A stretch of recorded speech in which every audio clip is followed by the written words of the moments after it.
Across the world today, leading women are charting a new course for the coming generation. Today, women are advancing their nations and societies in economics, technology, fashion, and various other fields. Strong women of vision like Ellen Johnson Sirleaf, Joyce Banda, Angela Merkel, Julia Gillard, and many more have proven that there is a place for women at the seat of politics and power. However, progress of the modern-day women taking part in politics and attaining political positions has not evolved evenly. Nigeria today still ranks very low in the level of women's participation in the electoral process. In the first episode of this docu-series, we delve deep into understanding the reasons why. Learning firsthand from women who have themselves tried to gain access to the political table, but were faced with daunting challenges of finances, cultural and economic nature. Every woman born, like I say, is born politician. She understands her moves and her maneuvers. Women have got what it takes to lead. If you build a woman, you are building a nation. In Nigeria, we have 109 senators and only 7 are women. As a nation, our job is to create an environment for all our women to prosper. The Independent National Electoral Commission, INEC, is the organizing electoral body of Nigeria. Empowered by the Constitution, it is vested with the authority to organize, oversee, and conduct all matters and processes of election in Nigeria at the federal and state level. The Commission has through the years emphasized the support of an all-inclusive electoral process and strongly professed its commitment to ensuring this. In collaboration with various arms of government and international partners, it has instituted several internal and external programs, workshops, and policies to bolster the participation of women in the elections. How impactful have they been on these issues? As we count down to the 2019 general elections, will we see more women participate and emerge successful through the added efforts of the electoral body? The Commission opens up to us about their plans, efforts, conviction, and even challenges on the issues of women's participation in the electoral process.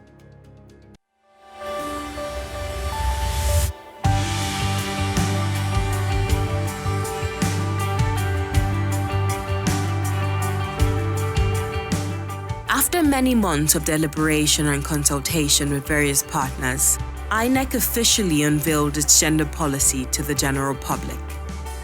The unveiling was made at the Women and Election Conference, during which the then INEC National Chairman Atahiru Jega made a commitment on behalf of the Commission to work hard in creating opportunities that are favorable to women. In his words, the status quo regarding the dismal and gross underrepresentation of women in elective positions cannot continue to go on. Since this declaration, the electoral body has endeavored to stay true to its course and commitment to women's participation in the general electoral process. Well, I must say that INEC is an all-inclusive equal opportunities organization. The role of INEC is promoting the participation of eligible Nigerians in politics. INEC is the election management body. It's also a regulatory body. Its responsibility is to ensure that all who are eligible are given an opportunity to participate, and it's such that all barriers that may be in the way of participation by any group or any significant segment of society is removed. INEC believes every Nigerian should be given the opportunity of participating in the electoral process, either as candidates, or as voters, or as observers, or as officials of parties. Alongside its 4-year gender policy, the electoral body has also implemented several objectives aimed at boosting women's participation, including ensuring INEC's policies, plans, processes, and operations are gender sensitive. The Commission is also encouraging equality and balance within political parties, particularly when it comes to the identification of candidates. Aside from increasing budgetary provisions for the effective funding of gender-sensitive actions within their scope, they are also committed to supporting the legislative environment to achieve gender equality and bridge the gap in political representation across board. Over 45% of registered voters are women. Why do you believe it's integral for women to participate in politics? You obviously see the important role of women participating in politics. So can you explain to Nigerians why this is and what dividends of democracy you believe that women would be able to prefer when they participate in the electoral process? We'll be happy to see all marginalized and disadvantaged segments of society participate fully in the processes, not only on the basis of gender, but also disability and whatever disadvantage. So I'll be very happy to see women play increasingly important roles in the electoral process. If you look at the voters register, there are states where actually there are more female registrants than male registrants. If you look at the results from the 2015 general elections, which we analyzed, that is also the case. And if you look at the category of those who voted in 2015, I think in terms of gender, women have also played very important roles. This commission believes that the Nigerian women have something to offer, and for that reason have opened the space, made it possible for them through different policies and processes. We collaborate with civil societies, even international organizations that assist aspiring politicians. The Commission has also worked hard to ensure that its gender policy is reflected in its internal structure and staffing framework. Something I'm very proud of is the INEC gender policy. This policy takes a cue from the national gender policy. Unlike the national gender policy that I can't say that, I can't beat my chest and say is being strictly implemented, the INEC gender policy is very much alive.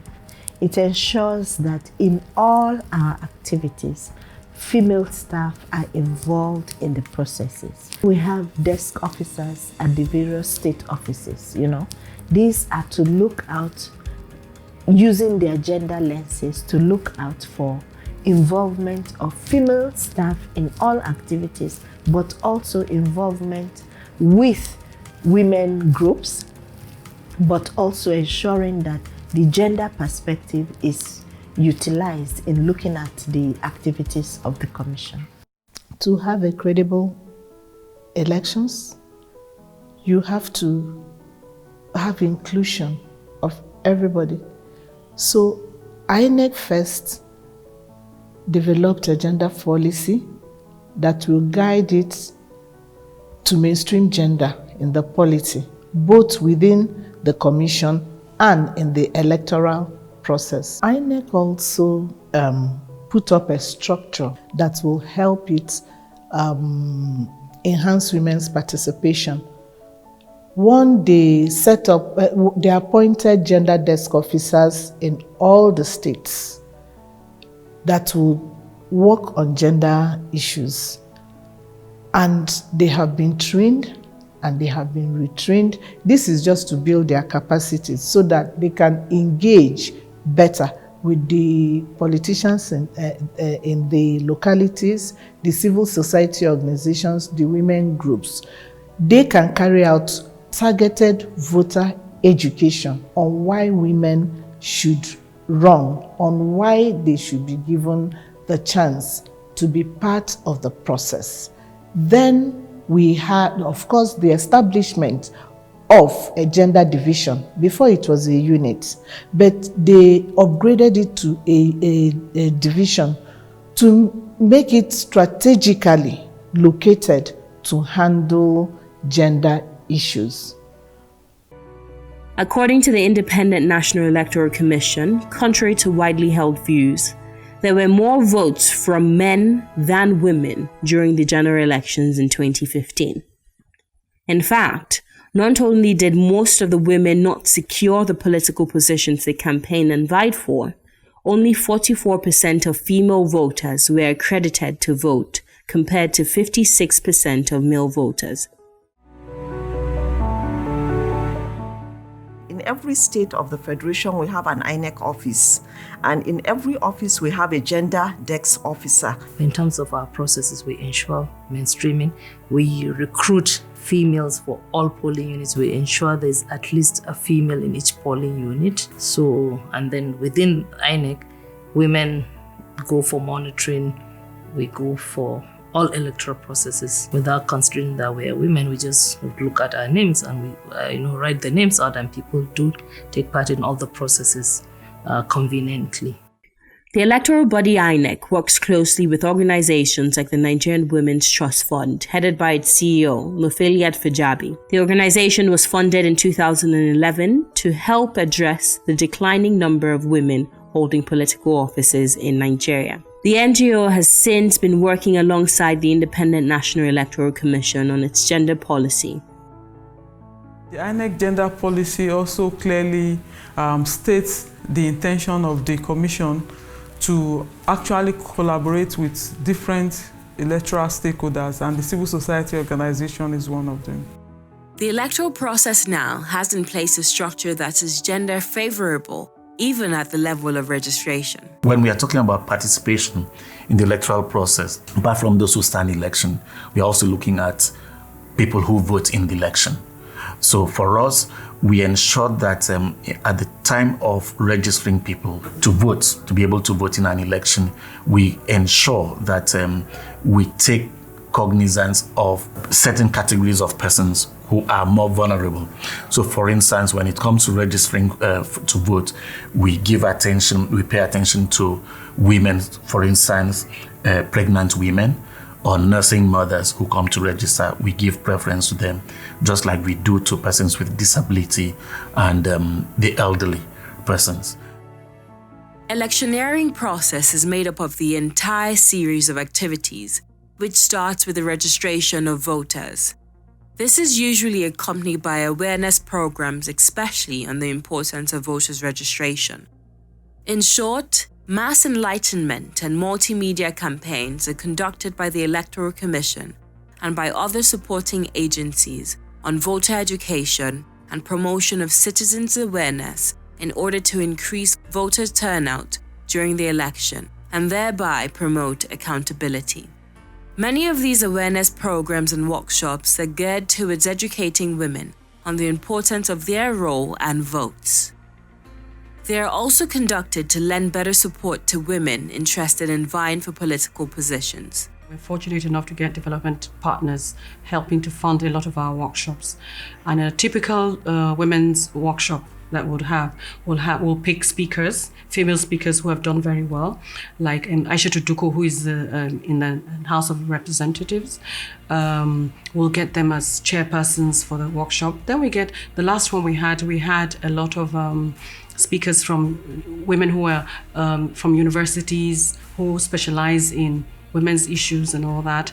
And we find that from the workshop, we get women from all walks of life, especially those who are interested in politics. So we all gather together, deliberate.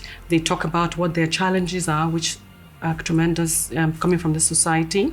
And also they use it as an opportunity to encourage each other. So I find that the workshops have been beneficial, I want to believe. We do all we can, not just as an electoral monitoring body, but also in conjunction with the stakeholders, do all we can to ensure that women are mainstreamed, are involved in all aspects of the process. We give them capacity building. And that's the third aspect that INEC does. This capacity building, we do it in collaboration sometimes with the development partners, and sometimes INEC does it alone. Support from partners like the European Centre for Electoral Support, ECES, UN Women, the United Nations Women, particularly in areas of INEC strategic and operational planning, continues to improve INEC's work. Partnerships such as the one INEC has with the European Centre for Electoral Support, what exactly do you intend to get out of partnerships like this in advancing our electoral process? The partnership with the European Centre for Electoral Support, with the EU, with other partners, has enabled not only greater participation and involvement of women in politics, but greater participation and involvement of persons with disabilities. It has also ensured greater participation and involvement of the youth. Recall that in each of the 6 geopolitical zones, we had campus outreach in which we essentially engaged with the youth. And this was done in partnership with the European Center for Electoral Support. And I'm happy to also say that the European ambassador was with us in virtually all the campus outreaches that we conducted. The good thing is that the 2019 general elections, as a result of that engagement and more, has become more or less the election of the youth. The vast majority of those who have registered are young persons between the ages of 18 and 35. But if you carry it forward to the age of 50, they constitute 80% of the registered voters. This is amazing. The European Centre for Electoral Support advocates for a stronger presence of women in the electoral process, and thereby fosters an environment where knowledge can be exchanged and best practices can be traded. The vision of ECS is that women represent at least, if not more, 50% of the electorate, but even more when it comes to what should be the participation in the political life from a higher level, a national level. The European Union Support to Democratic Governance in Nigeria, EU SDGN, with technical support from the European Centre for Electoral Support, ECAS, and funding from the European Union, the stakeholders sought to further deepen INEC's role in improving the quality of women engagement in the political process in general, increasing women's participation in the electoral process in particular, as well as helping to chart roles for female politicians, scholars, and activists towards strengthening women's participation in the upcoming 2019 general elections. This partnership is going to continue, and we're going to deepen this partnership. You can see the progressive improvement in the participation of women, in participation of persons with disabilities, and in the participation of youth. And we'll continue to deepen our collaboration with the EU, ECAS, and other partners. Well, there are certain structures put in place by INEC to ensure that women participate in the electoral process. Part of it is to work with civil society groups who focus on issues of women.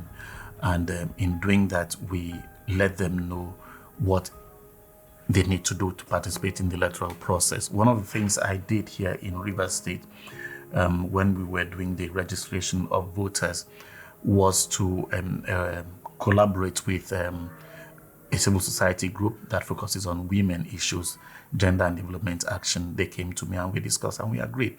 So what we did was they sent me a series of questions of what people want to know, women particularly, want to know about the continuous voter registration, where they needed to go to, simple questions about transfer from one location to another for voting.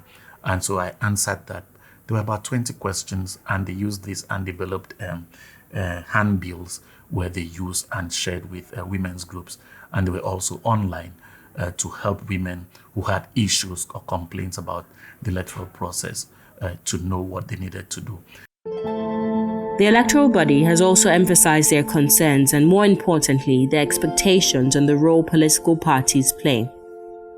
INEC hopes that the political parties will do their part to ensure that women are given all the advantage they need to fully participate in the coming elections. In addition to the recently established gender policy by INEC, Nigeria is a signatory to several international instruments affirming women's rights and equality with men. Among these international instruments are the Convention on the Political Rights of Women, which was adopted as far back as 1952 but ratified by Nigeria in 1980. The Convention on the Elimination of All Forms of Discrimination Against Women was adopted in 1979 and ratified by Nigeria in 1985. Despite the establishment of these policies, legislations and internal structure, much implementation is needed within the political parties for there to be any real impact in the participation of women in the electoral process.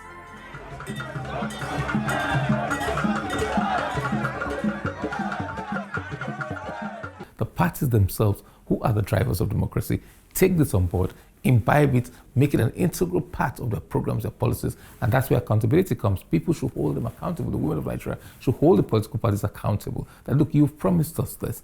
Why are you not living up to your promises? So when they see the power of the PVC, the power of the vote, the power of women voters, I think there'll be a lot more in terms of accountability, and we'll get to a better destination than we're at presently. In Nigeria, women encounter a lot of hurdles in getting elected as the party primary level. There is always a lot of contentions with the party delegates who are mostly men, and quota will go a long way in achieving gender balance. In addition to adopting the quota system, stakeholders have also urged political parties to adopt gender budgeting to support women in politics. And I want a situation where INEC will, be able to deregister political parties when they fail to comply with some of these things that they put in their constitution. If you bring up a legal document, you should be able to obey it. The Commission is also working very closely with the Council of Political Parties, that is the Inter-Party Advisory Council. We have encouraged them, and they have bought into the idea to have women executive members. So in a council of between 7 and 9 persons, we make sure that they have 2 executive members, at least 2. They can be more. INEC is just an umpire, an unbiased umpire. So they are like regulators. It behoves on all political parties to say, okay, women are our productive partners. Let there be a deliberate and a conscious effort to bring up women by bringing up policies within the parties that was okay, let us give 35%, at least with a start, of positions to women, and not just positions. If you are selling your nomination funds for 10 million, give women to pay maybe 2 or 5% of that amount. So there should be incentives that you deliberately encourage women to come into politics. Because you see, at every point, like I said earlier, in this society, the woman is coming from the position of disadvantage. So we need to make sure they're in a comfortable place so that we'll support them. And because women are the bedrock of anywhere. If you look at the political circle, if you go to the market, the population is women everywhere. So they have the power, they have the force. So the political parties particularly, need to bring up policies that will encourage more women participating in politics. What I feel INEC and other political parties should do to encourage women to participate more in politics is that they should go back to the grassroots and educate more females, because it starts from there. Most young girls, growing up already, they feel like they can't do so many things that men can do. So I feel like if they can educate more women from the grassroots, go to secondary schools, even universities, and talk to women, make them feel and make them see the importance of women participation in politics, I think that alone will do much and help women to participate more in politics. So next will be for the Commission to encourage political parties to continue to provide more opportunities for women, because under our laws, you can only contest an election where you are sponsored by a political party who have no independent candidacy. And I'm happy to say that out of the 91 political parties, we have quite a number now chaired by women. And we have quite a number of female candidates for the presidential as well as national and state assembly elections. And I think we also have quite a number of women as running mates to governorship candidates in state, and maybe 1 or 2 governorship candidates as women. I think over time this consciousness and awareness will increase, and it's going to be very, very good for our democracy. As the 2019 general elections approaches, expectations are high. Women across the nation are hoping that the electoral umpire delivers to the electorate not only a free and fair election, but one that embraces women's participation and shores up our nation's performance in this regard.